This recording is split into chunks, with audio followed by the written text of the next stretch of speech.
आइए। Good evening sir. Good evening. Good evening sir. Slip दे दीजिए चेयरमैन साहब को। बैठिए, थैंक यू सर। बताइए अपने बारे में कुछ। सर मैंने अपनी स्कूलिंग अपने होम डिस्ट्रिक्ट से की है सर। उसके बाद मैंने अपना ग्रेजुएशन और पोस्ट ग्रेजुएशन दोनों इलाहाबाद यूनिवर्सिटी से किया है सर। अब थोड़ा तेज बोलिएगा इसके जी बाद। Sorry sorry. तो 2018 में आपने पोस्ट ग्रेजुएशन किया फिजिक्स में। जी सर। गुड। फिर तो एक बहुत इंटरेस्टिंग बात इसमें दिखाई पड़ रही है। एमएससी में आपको 85.88% मार्क्स मिले, 85%। जी सर। और ग्रेजुएशन में 85 का उल्टा फिगर हम लोग पलट दें तो 58%। जी सर। उसके पहले 82, फिर 73। तो क्या बात है, ये ग्रेजुएशन में मार्क्स इतने कम क्यों हो गए थे? सर उसका एक रीज़न मैं कहूँगी सर, मैथमेटिक्स था मेरा। सर जो ग्रेजुएशन में सर जो मैथमेटिक्स होती थी सर, वो कहीं ना कहीं मैं उसमें थोड़ी वीक हो रही थी। तो सर मैं मेन रीजन वही था, परसेंटेज डाउन। अच्छा, मैथ्स में मार्क्स आपको कम मिले। जी सर। तो फिर तो फिजिक्स में आपने एक्सेल किया है। फिजिक्स उसी में आपको करियर बनाना चाहिए था। साइंटिस्ट बनती, जी सर। टीचर बनती, डिग्री कॉलेज में, यूनिवर्सिटी में। उससे बढ़िया और कोई प्रोफेशन है नहीं। क्यों आपने चुना डिप्टी कलेक्टर? सर जब मैं ग्रेजुएशन कर रही थी उस दौरान मेरा फिजिक्स की तरफ थोड़ा सा रुझान हुआ था कि इस यही मेन रीजन था सर कि मैंने फिजिक्स से एमएससी करने का सोचा। ठीक है। और सर जब करियर चुनने की बात आई सर, तो मेरा जो मैंने इंटरेस्ट देखा सर, वो फील्ड ओरिएंटेड थोड़ा सा मुझे ज्यादा समझ में आया कि सर मुझे जो जॉब करनी है वो थोड़ी सी फील्ड ओरिएंटेड हो। जब करियर को लेकर सीरियस आप कब हुई? पोस्ट ग्रेजुएशन के बाद? नहीं सर, जब मैं ग्रेजुएशन कर रही थी एक्चुअली, तभी मैंने थोड़ा सा मेरा जो इंटरेस्ट हो रहा था वो मैंने सोचा था कि मैं कोई ऐसी जॉब करूंगी जो थोड़ी फील्ड ओरिएंटेड हो। लेकिन सर मेरी फिजिक्स में भी रुचि दिख रही थी मुझे, तो इसी वजह से सर मैंने पोस्ट ग्रेजुएशन कर लिया उसमें। तो फिर उसके बाद से आप तैयारी ही कर रही हैं? जी सर। कहीं जॉब वगैरह में कहीं? सर नहीं। तो कहाँ रह गया? काफी टाइम नहीं लग गया आपको? जी सर। सर मैंने पहले तो यूपीएससी की तैयारी स्टार्ट की थी सर। उसमें मैंने 1-2 अटेम्प्ट दिए सर, लेकिन मेरा उसमें प्रीलिम्स क्वालिफाई नहीं हो पाया सर। तो उसके बाद मैं पीसीएस की तरफ आई थोड़ा। तो सर मैंने इसमें ये मेरा तीसरा अटेम्प्ट है सर, जिसमें मेंस और इंटरव्यू तक मैं पहुंची हूँ सर। ठीक है। फिजिक्स कुछ आपकी मदद कर पाएगी जब आप डिप्टी कलेक्टर बनेंगी, या फिर ये पढ़ना लिखना व्यर्थ हो गया? नहीं सर, मुझे लगता है फिजिक्स पढ़ने से मेरी जो समझ एक डेवलप हुई है सर, तार्किक और तथ्य के आधार पर सर डिसीजन मेकिंग सर, मुझे लगता है वो प्रशासन में उसका काफी हद तक हम यूज कर सकते हैं सर। जैसे कि सर आजकल साइंस एंड टेक्नोलॉजी और एआई, इन सारी चीजों में काफी गवर्नमेंट जो है वो इंफ्रास्ट्रक्चर डेवलप करने में सोच रही है। तो सर मुझे लगता है कहीं ना कहीं मैं उसमें कंट्रीब्यूट कर सकती हूँ। ठीक। कुछ एक कमियां हैं तो बता दीजिए आपके व्यक्तित्व में। नहीं है तो कोई बात नहीं, आगे बढ़ते हैं। सर मुझे लगता है मैं थोड़ा मॉर्निंग में उठना चाहती हूँ सर। जो मैं अभी तक नहीं कर पा रही, कोशिश करती हूँ। और सर मुझे लगता है मैं हेल्थ को लेके भी थोड़ी सी लापरवाही कर जाती हूँ।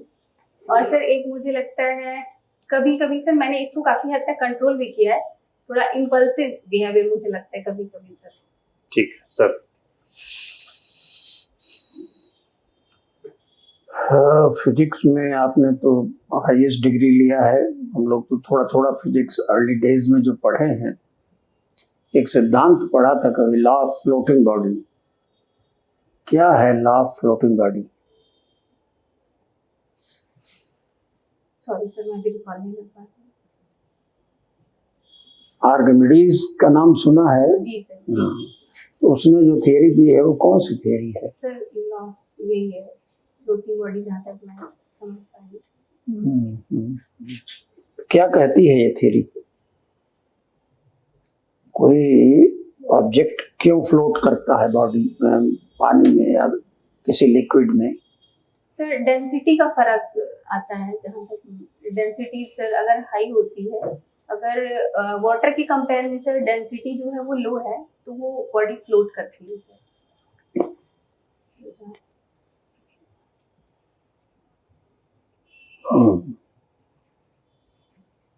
तो लोहे की डेंसिटी तो ज्यादा है वाटर की तुलना में, लेकिन वो लोहे की बनी हुई जहाज फ्लोट करती है, तो सिर्फ डेंसिटी वाली बात तो नहीं समझ में आती। प्रेशर का भी मुझे लग रहा है सर। क्या कुछ ऐसा तो नहीं है कि the total mass of water replaced by the object, if it is greater than the mass of the object, then it floats.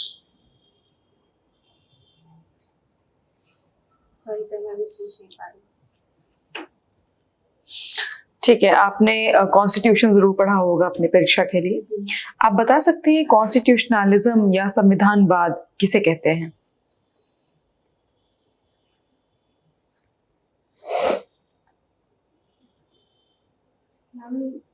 जो भी कॉन्स्टिट्यूशंस के रूल रेगुलेशंस हैं, उस पर अगर सॉरी मैम, अच्छे से मैं इसको वो नहीं कर पा रही हूँ सेंटेंस में। अच्छा, एक शब्द है नेशनैलिटी और एक शब्द है सिटीजनशिप, इन दोनों में क्या कोई अंतर होता है? मैम जो सिटीजनशिप होती है मैम, वो उसके कुछ मैम जो अदर कंट्रीज के भी लोग होते हैं मैम, उसको वो एक्वायर कर सकते हैं, कुछ उसकी कंडीशंस होती हैं उसके थ्रू। और मैम नेशनैलिटी जो होती है वो जो कंट्री के सिटीजन्स होते हैं, सॉरी मैम अच्छे से। क्या इंडिया डुअल सिटीजनशिप को प्रमोट करता है? मैम कुछ केसेस में है। आपने फिजिक्स पढ़ा है, एस्ट्रोफिजिक्स एक नई इमर्जिंग ब्रांच है, कुछ बता सकती हैं इसके बारे में आप? मैम स्पेस से रिलेटेड जो भी इसमें रिसर्च और इनोवेशंस जो भी हम करते हैं मैम, वो एस्ट्रोफिजिक्स से रिलेटेड चीजें। ओके, कॉन्स्टिट्यूशन के अंदर यूनियन एग्जीक्यूटिव एक चैप्टर है, जी मैम। कहाँ पर मेंशन है ये? मैम ये पार्ट 5 में है। आर्टिकल्स? आर्टिकल मैम मैं श्योर नहीं, अगर आप परमिशन है तो मैं गेस करूँ।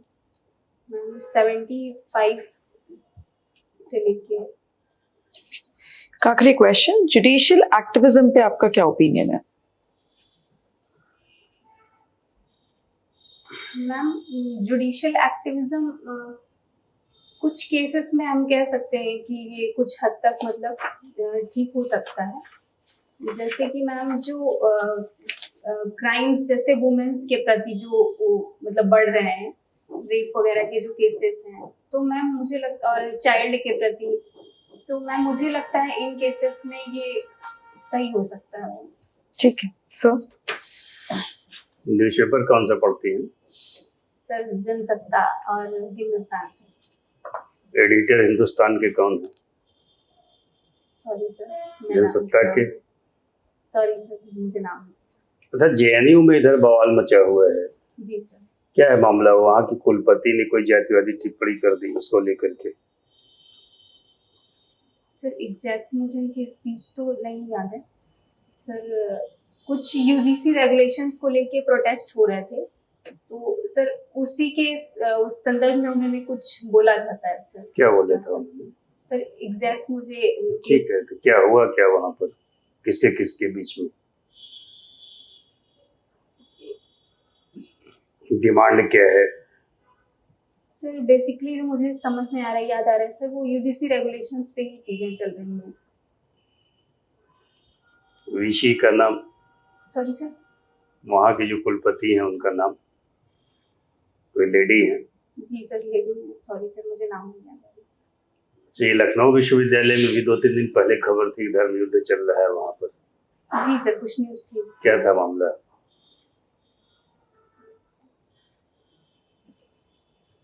सॉरी सर, मुझे मैटर नहीं पता है क्या। प्रधानमंत्री जी इजराइल गए थे। जी sir.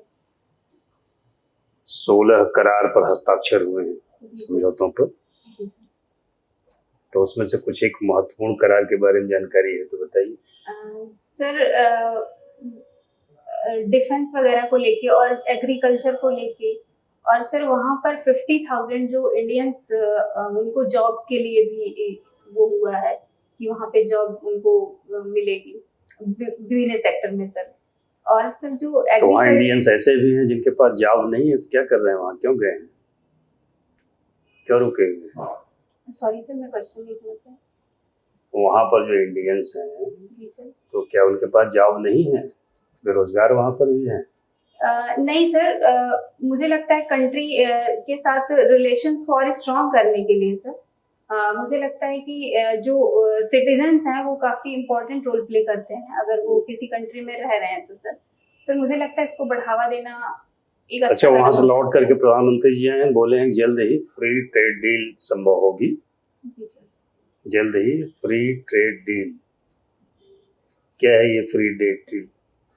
Sir free trade agreement sir.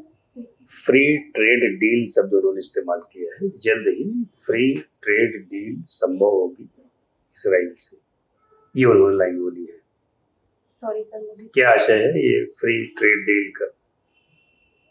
Sir free trade वही है एग्रीमेंट जो आप बताने जा रही थी, FTA। जी सर। जी सर।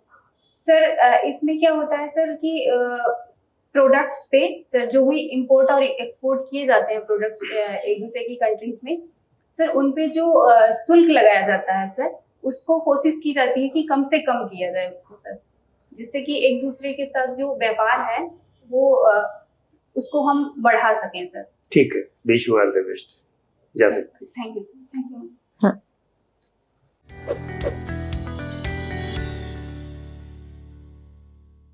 कैसा रहा इंटरव्यू आपका? सर मुझे लगता है बैठिए बैठिए। Thank you sir. सर थोड़ा फिजिक्स और करंट ओरिएंटेड चीज।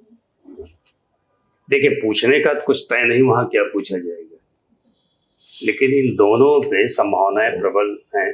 फिजिक्स में आपने MSc किया है, परसेंटेज आपका काफ़ी ठीक है, इलाहाबाद विश्वविद्यालय से आपने किया है, तो अपेक्षाएं थोड़ी बोर्ड की होती है कि फिजिक्स में कुछ आप बताएं। बहुत डीप में कोई जाने लग जाए तो आप ये कह सकती हैं कि सर अब तो सिलेबस ओरिएंटेड पढ़ाई कर रहे हैं, लेकिन 2018 का है, बहुत पहले का भी नहीं है, और MSc फिजिक्स और स्कोर किया है आपने अच्छा खासा उसमें, तो उस पर सवाल बन सकते हैं, लेकिन इसका मतलब ये नहीं कि अब आप जुट के फिजिक्स पढ़ने लग जाइए, ये नहीं कह रहे हैं आपसे। टैक्टफुली कैसे आप टैकल करेंगे ये देख लीजिए। ये जो करंट अफेयर का मसला, इसमें जरूर कहेंगे कि एक न्यूज़पेपर रेगुलर पढ़िए और न्यूज़ सुनिए ना, न्यूज़ चैनल आज तक हो गया, NDTV हो गया, इंडिया TV हो गया, कोई एक सुनिए और अपनी राय समझ बनाइए, उसमें टू द पॉइंट कैसे उत्तर आते हैं। करंट अफेयर वाले प्रश्न तो आउट है ना कि ये चीज़ें हैं, कुछ ना कुछ आपसे पूछी जाएंगी, कुछ किसी और स्टूडेंट से पूछी जाएंगी, पूछी जा रही, तो उस पर तैयार हो लीजिए, टाइम आपके पास अभी है। न्यूज़पेपर मिस मत करिए, बहुत भाग दौड़ करने की जरूरत नहीं है कि यहाँ मार्क वहाँ मार्क और आज 3 मार्क कल परसों ऐसे, लेकिन बिल्कुल आँख गड़ा के पढ़ना भी नहीं है। न्यूज़पेपर देखिए, बाकी ऐसे ठीक है, पर्सनालिटी बातचीत करने का तरीका ये ठीक है, सारी बोलिए, जिस प्रश्न का उत्तर ना है उसमें उलझिए नहीं, उलझना नहीं, उलझिएगा तो फिर खुद को एक गिल्ट होता है कि गड़बड़ कर रहे हैं, और सारी बोलना भी उत्तर देने जैसा होता है। कुछ एक प्रश्न का अच्छा जवाब दे करके अच्छा अंक मिलता है इंटरव्यू में, सारे प्रश्नों का गड्ढमड जवाब दे करके अच्छा अंक नहीं मिलता है, ये ध्यान में रखिए बात। सर अभी मैंने ऐसे कौन से क्वेश्चन, थोड़ा सा जानकारी। नहीं, ये मसला नहीं है, वो आपसे बेहतर किसको पता है कि आपने कहा क्या कैसे जवाब दिया। नहीं, आप हिंदुस्तान अखबार पढ़ती हैं तो संपादक का नाम तो मालूम होना चाहिए कि कौन संपादक है, तो पहले ही लिखा रहता है। तो यही है ना कि अपने सराउंडिंग की जानकारी होनी चाहिए। तो न्यूज़पेपर आपके हाथ में, न्यूज़पेपर एडिटर कौन है, कहाँ से पब्लिश होता है, कौन सा एडिशन आप पढ़ती हैं, तो ये सब जानकारी होनी चाहिए। जी सर। और ये अभिवादन जो आप करते हैं पूरे बोर्ड के एक बार में कीजिए, अलग अलग सबको करने की जरूरत नहीं। कोई लेडी मेंबर है तो उनको आप अलग से कर लीजिए। Good evening sir. हाँ, ठीक, ये आपने आई कांटेक्ट कर लिया, बस ठीक, ऐसी गुड मॉर्निंग, गुड इवनिंग, ये तो टाइम पर डिपेंड करता है। अंग्रेजी में करना है तो इस पर पूरा ध्यान दीजिए कि टाइम क्या हुआ है। हिंदी में करना है नमस्ते तो कोई बात नहीं। ठीक है। जाते समय भी ऐसे जब कहा जाए जाने के लिए थैंक यू बोलिए और कॉन्फिडेंस साथ जाइए, जीत का भाव लेकर के। बैठे बैठे यहाँ रिजल्ट को लेकर के बिल्कुल नहीं सोचना है। आप मान चलिए जो आपकी ये आउटवर्ड लुक है, एमएससी किया है आपने इलाहाबाद विश्वविद्यालय से, 60-65 नंबर के लिए आप डिजर्व करती हैं, तो थोड़ा ये सब सावधानी बरतिएगा कि ये 60-65-65-70 में कन्वर्ट हो जाएगा। ठीक है सर, मैं ध्यान दूंगी मेंस में अच्छा की होंगी, डिप्टी कलेक्टर मिलेगा आपको। सर। ठीक है, ठीक है, शुभकामना। Thank you. Good luck.